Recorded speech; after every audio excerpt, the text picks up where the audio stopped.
Hello everyone, Crystal Fisher here, and welcome to a new LP. It is Tony Hawk's Pro Skater 2. Don't think anyone expected that. We're just going to get straight into it. I'm going to pick Tony Hawk. He's the main character, I guess, the titular character of this game. And yeah, we're going to head off into the level, which is the Hangar. So yeah, Tony Hawk's Pro Skater 2, very, very, very popular game. One of the second like official Tony Hawk game after Pro Skater 1, of course. And it's a very, very iconic skating game. Probably considered, I would say, be considered one of the greatest skateboarding games of all time. I would, without a doubt. Tony Hawk's Pro Skater 2, I was going to say Underground 2 because there's been so many. The Tony Hawk's Pro Skater series really did inspire. What's the word? Oh shit, I'm missing bloody hell. Really did inspire like the hundreds, bloody tens, dozens of Tony Hawk games after it. The controls are pretty simple, so you've got X to jump, you hold down X to sort of go faster, like what I'm doing now, and kind of crouch.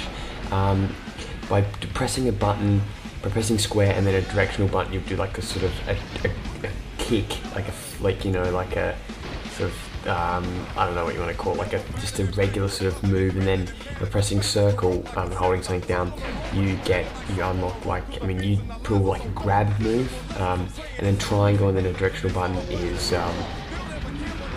grinding. So the aim of like each level basically is you've got to collect, there's certain things to collect, there's certain things to unlock in the level, secret areas, and also then you've got to get enough points, and there's just sort of small tasks. It's, when you compare it to a new Tony Hawk game, which I'm sure at least some of my subscribers would have played a game past Pro Skater 2, you notice that the games are more story driven. They're more about like adventure, not adventure, like a narrative and adventure type thing. But then you've got this game, it's just straightforward, simple. But I think that's what people loved initially. And then you've got a game like Tony Hawk's Underground, which was released in the PS2, which was one of the first Tony Hawk game I actually played. And you look at that game, and that was a definite good blend of excellent skating controls and then a story. But this is kind of just good controls and good general gameplay. There we go. So there's our tasks. So we got 5 out of 10. Is it 10? Yeah, 5 out of 10 tasks. I don't want to save. No, retry. Okay. So what I'm going to try and do, I'm going to this LP was actually inspired by my good friend the AFH013.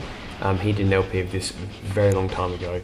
Well, not a very long time ago, but a fair long time ago, and I really enjoyed it. He personally thought it was shit. I disagree. There were some audio issues, but anyway, I was inspired by the AFH, and he was fairly good at this game. And he had this system where he tries to do like 3 runs, and then whatever you get in 3 runs will take you to the next level. Hopefully you unlock enough stuff. It's pretty easy really in 3 runs, I reckon. He's got to be fairly decent. I'm not that good at this game, but I've got a kind of an idea with the first like 5 levels what to do. I forgot to mention that there are different features, like for example when you're doing a trick it will show up at the bottom, ready, watch. So look, kickflip.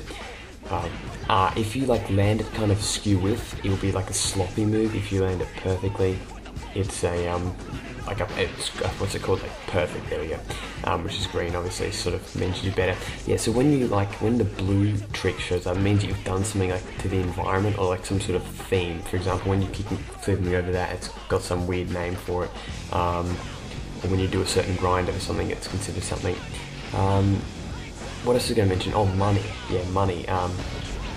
That's another thing that you collect, and basically, pro score, nice. Basically what you do with the money is it's pretty much used to buy tricks. Like when you complete tasks you get money, and with the money you can either buy tricks or you can upgrade your character. So our character's pretty basic right now. He's pretty much like the Crash Bandicoot of CTR, just average and everything, like pretty decent and everything. Not average, just decent. And then you can upgrade him. I usually go for like all this sort of air, move, grab upgrades. I rarely ever buy tricks, which I really should, but yeah, I can't bother.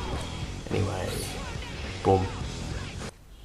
Okay, so that's another 3. So now what we have to do is get the 6 score, and yeah, unlock. No, we don't want to go to the next level. All you have to do now is get the 6th score, which is 75,000 points, which is actually, it's not that difficult, no, not really. Especially if you know what you're doing. Like for example, you always start with like some sort of grab over there. This is a pretty decent idea because you get the, you know, the wingtip hang time, extra points and all that sort of shit.